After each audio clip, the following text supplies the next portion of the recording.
बड़ी मेहरबानी। एहसन इकबाल साहब, अच्छा माशाल्लाह, सारा माशाल्लाह। और सब करिए था, फिलाडेल्फिया ठीक है सर एहसन इकबाल ये मतलब समझता हूँ कि कौम चाहती है कि सब मिलकर काम करें, क्योंकि इस वक्त जो पाकिस्तान के चैलेंजेस हैं, कोई एक लीडर, कोई एक पार्टी या कोई एक इदारा तन्हा पाकिस्तान को इन मसाइल से नहीं निकाल सकता।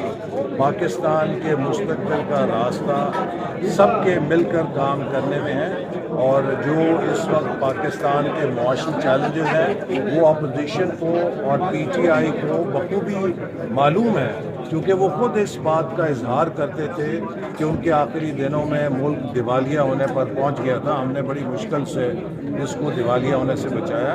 अब एक पायदार तरक्की पे मुल्क को डालने के लिए कम से कम अगले 10 सालों के लिए हमें अमन, इस्तेहकाम और पॉलिसीज़ के तसलसल के साथ मेहनत की ज़रूरत है। पाकिस्तान की तरक्की का वाहिद रास्ता ये है कि हम अपने वसाइल और अपनी पैदावार बढ़ाने पर तवज्जो दें, जिसके लिए हम सबको मेहनत करनी होगी। नारों के साथ, गाली गलौज के ज़रिए, धरनों के ज़रिए पाकिस्तान की मईशत बन नहीं सकती, तबाह हो सकती है।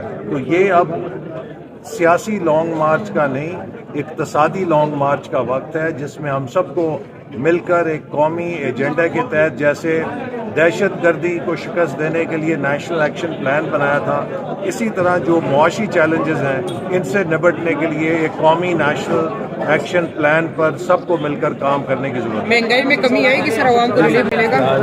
बड़ी मेहरबानी। एहसन इकबाल साहब, अच्छा माशाल्लाह, सारा माशाल्लाह। और सब करिए था, फिलाडेल्फिया ठीक है सर एहसन इकबाल साहब, महंगाई में कमी आएगी सर? महंगाई में कमी होगी, आवाम को कोई रिलीफ? देखिए इंशाल्लाह, अभी जैसे कल नवाज शरीफ साहब ने भी कहा, जो महंगाई है उसको काबू में लाने के लिए हम सबको काम करना पड़ेगा। अपने मुल्क की पैदावार बढ़ानी पड़ेगी, अपनी बरामदात बढ़ानी पड़ेंगी, ज़र मुबादला के ज़खायर बढ़ाने पड़ेंगे। तो इंशाअल्लाह ताला यकीनन 1-1.5 साल के अंदर हम मुल्क की मईशत को बहाली की रास्ते पे डाल सकते हैं। लेकिन ये तभी मुमकिन है कि जब मुल्क के अंदर अमन हो, इस्तेहकाम हो, और पॉलिसीज़ को यकसुई के साथ इस्लाहात उनकी जो करने की ज़रूरत है उन पर अमल दरामद किया जाए। लेकिन अगर हम मुल्क को मुसलसल महाजराई में, इंतशार में, फसाद में, धरनों में रखेंगे तो फिर आपकी बेहतरीन पॉलिसियां भी फेल हो जाती हैं। तो इसलिए सबको पाकिस्तान के जो चैलेंजेस हैं उनका एहसास करना चाहिए, 24 करोड़ अवाम की मुश्किलात का एहसास करना चाहिए।